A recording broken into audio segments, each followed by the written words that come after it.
Number 123 وَاتَّقُوا يَوْمًا ڈرو اس دن سے لا تجزی نفس نہیں کام آئے گی کا کوئی جان عن نفس کسی جان کو شیئن کچھ بھی ولا یقبل اور نہ قبول لیا جائے گا منہا ان سے عدل کوئی بدلہ یعنی کوئی معاوضہ ولا اور نہ تنفعوہا اور نہ نفع دے گا ان کو شفاعتن کوئی شفاعت کرنا ولا اور نہ ہم وہ ینصرون مدد کیے جائیں گے۔ اسی طرح کے مفہوم کی ایک آیت پہلے بھی سورۃ بقرہ ہی میں گزر چکی۔ پچھلی آیت کے ساتھ اس کا اگر آپ ربط دیکھیں تو بنی اسرائیل کو وہ نعمتیں یاد کرائی گی جو ان پہ اللہ نے انعام کی اور انہیں تمام جہان والوں پہ فضیلت دی۔ اب جب ان کو فضیلت ملی، اللہ کے انعام ملے، تو انہیں اپنے بارے میں تکبر ہو گیا تھا اور زوم ہو گیا تھا، اور وہ یہ سمجھنے لگے تھے کہ ہمیں اب کوئی بھی عذاب نہیں آئے گا، یا ہم اللہ تعالیٰ کے پیارے ہیں اور ہمارے جو ہیں گناہ وہ معاف ہے۔ جیسا کہ آپ عیسائیوں کے بارے میں عقیدہ جانتے ہیں کہ وہ کہتے تھے کہ حضرت عیسیٰ علیہ السلام سولی چڑھ گئے، ان کا عقیدہ، اور ہماری طرف سے اب کسی کو بھی عذاب نہیں ہوگا کیونکہ ہماری طرف سے سارا وہ اپنی امت کی طرف سے ان کو جو بھی ہے وہ سہ گیا یا جو بھی ہو گیا۔ اور اسی طرح جو ہیں یہودی وہ کہتے ہیں کہ ہم نے گوسالہ کی پوجا بت کی جو انہوں نے گائے بنائی تھی 40 دن کی تھی، اس لیے ہمیں صرف 40 دن عذاب ملے گا، اس کے بعد ہم سب جنت میں چلے جائیں گے۔ اسی طرح کا کوئی زوم ہمیں بھی ہے، اس میں کوئی غلط بات نہیں، الحمدللہ کہ ہم نبی کریم صلی اللہ علیہ وسلم کے امتی ہیں اور یہ بڑی شان کی بات ہے، لیکن کیا یہ صرف ہونا ہمارے لیے کافی ہے اور اس کے بعد ہم جو مرضی چاہے ہم کرتے پھریں اور اسی اعزاز میں بس بیٹھے رہیں کیونکہ ہم نبی کے امتی ہیں اس لیے ہمیں وہاں پہ ہماری بخشش کر دی جائے گی؟ تو ایسا نہیں ہے۔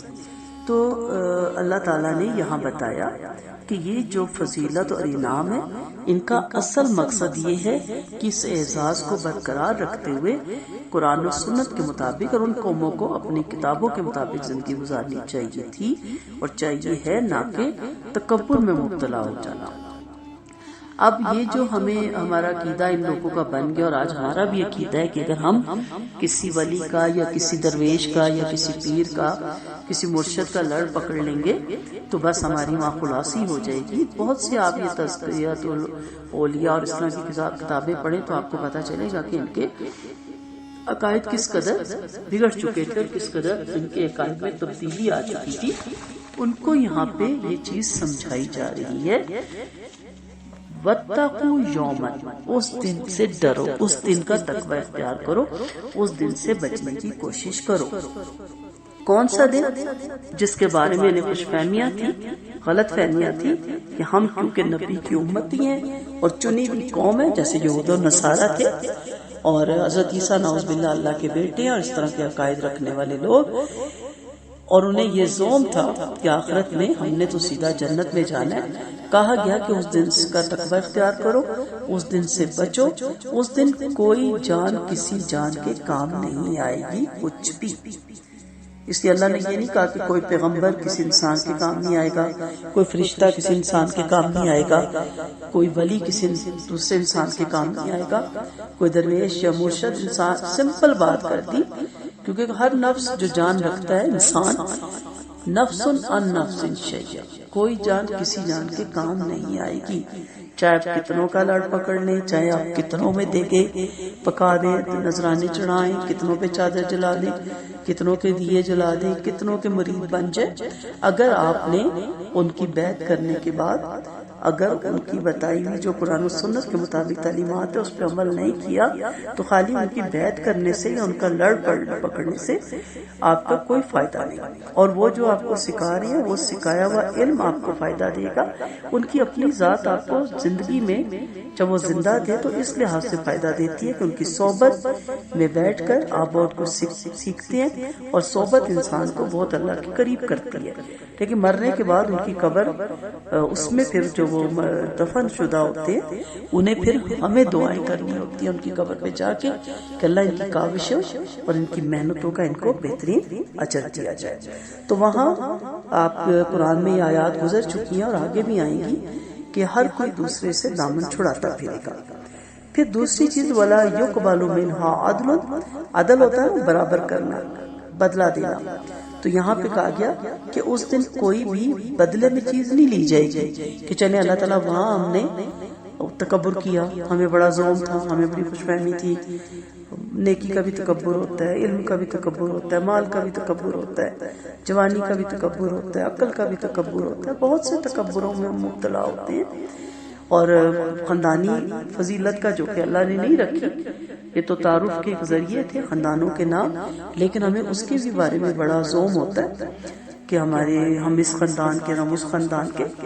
اور آپ صلی اللہ علیہ وسلم کے فرمان کے مطابق کہ میری امت میں سے 3 کام جہالت کے نہیں جائیں گے، تو اس میں سے ایک یہ بھی تھا کہ حسب نسب پہ فخر کرنا، اور دوسرا تھا نوحہ خوانی کرنا، اور تیسرا ستاروں سے فال نکالنا یا ستاروں سے مدد لینا. تو ہم یہ تینوں ہی کاموں میں استغفر اللہ ملوث رہتے ہیں. تو یہاں پہ کہا گیا کہ معاوضے میں اس دن اگر آپ کچھ دینا بھی چاہیں، اول تو ہوگا کیا؟ کچھ بھی نہیں. ہمارے پاس ہوگا کہ ہم خالی ہاتھ ہوں گے. مال کی پونجی تو خدا نہ خواستہ اگر یہ عقیدہ لے کے گئے وہ تو ویسے ہی پاس نہیں ہوگی. تو اگر دینا بھی چاہیں، جیسے ایک حدیث میں ہے کہ اللہ تعالیٰ بندے سے پوچھیں گے کہ اگر میں یہ ساری دنیا تمہیں دے دوں، اس کے علاوہ اور بھی، اور اس سے زیادہ سونا دے دوں، یعنی اس دنیا جتنا، تو تم مجھے معاوضے میں دے کے بچنا چاہو گے؟ تو کہے گا اللہ بالکل بچنا چاہوں گا. تو اللہ کہے گا تم جھوٹ بولتے ہو، دنیا میں تو میں نے تمہیں ایک چھوٹی سی تم سے ایک بات مانگی تھی کہ میرے ساتھ کسی کو شریک نہ ٹھہراؤ، اور تم سے وہ بھی نہ ہوا. تو وہاں پہ کسی قسم کا بھی کوئی بدلہ نہیں، ہدیہ قبول کیا جائے گا.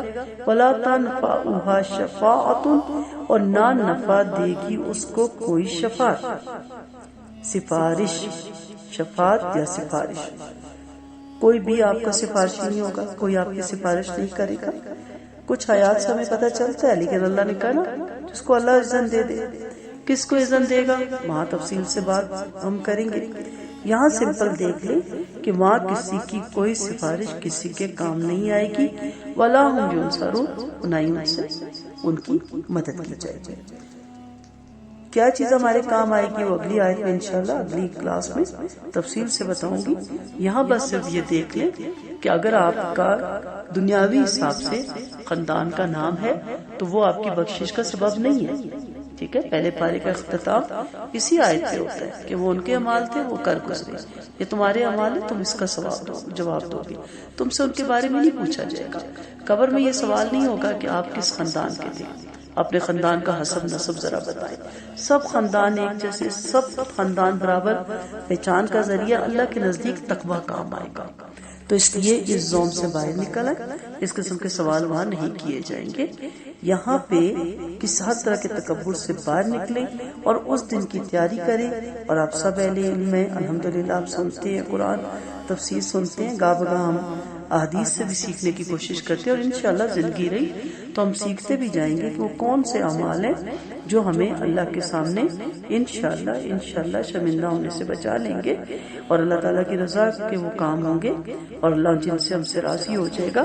باقی یہ زوم کرنا کہ میں اس خاندان کی اور میرا بڑا اونچا خاندان، یا میں بڑے نام والی، یا میرے خاندان میں بڑے بڑے ولی گزرے، پیر گزرے، درویش گزرے، ایسی کوئی چیز کام نہیں آئے گی. وہاں کوئی آپ کا ولی گزرا تھا خاندان میں یا دادا پردادا، وہ آپ کی سفارش نہیں کرے گا. وہاں پہ تو اپنے اعمال کام آئیں گے، اور وہاں مال کا جو سکہ نہیں چلے گا، وہاں پہ اعمال کا سکہ چلے گا. تو یہاں جو بھی اللہ نے نوازا ہے وہ نعمت ہے. یہ نہیں ہے کہ آپ اس سے جان چھڑائیں اور آپ کو کوئی نعمت ملے نا. دعا کریں اللہ میں اپنی ہر نعمت سے سرفراز کر، ہر طرح کی نعمت سے دے، یہاں بھی دے اور آخرت میں بھی دے. لیکن اس کا تکبر مت کریں، اس کا زوم مت رکھیں، کیونکہ اہل اقتدار یا اہل قیادت یا اہل مال وہ یہ سمجھتے ہیں کہ جنت ان کے ہاتھ میں ہے. وہ دنیا میں عیاشیاں کر رہے ہیں، دنیا میں منمانی زندگی گزار رہے ہیں، تو وہ کیا سمجھتے ہیں کہ شاید آخرت بھی ان کی من چاہی اور منمانی زندگی ہے. تو ایسا نہیں ہے، آخرت اعمال کے سبب ملے گی. تو اس دن سے پہلے جب کوئی کسی کے کام نہ آئے، کہ دفعہ ہم کہتے ہیں نا میری خاطر یہ کر لو، اس کی خاطر، کس کی خاطر؟ جس کی بھی خاطر، کوئی آپ کی خاطر نہیں اس دن لا سکتا، ٹھیک ہے؟ اور یہ سب ہمارے اندر کا چور ہے. کوئی کہتی ہے میرے ہسبینڈ یہ نہیں مانتے، میرے ہسبینڈ پردہ پسند نہیں کرتے. اچھا، خدا بڑا ہے یا ہسبینڈ؟ حضرت آسیہ کی مثال آپ لیں نا، فرعون سے زیادہ سخت ہے. اور دوسری بات یہ ہے کہ جہاں پہ اللہ کی نافرمانی ہو وہاں مخلوق کی حدیث ہے، مخلوق کی اطاعت نہیں ہے.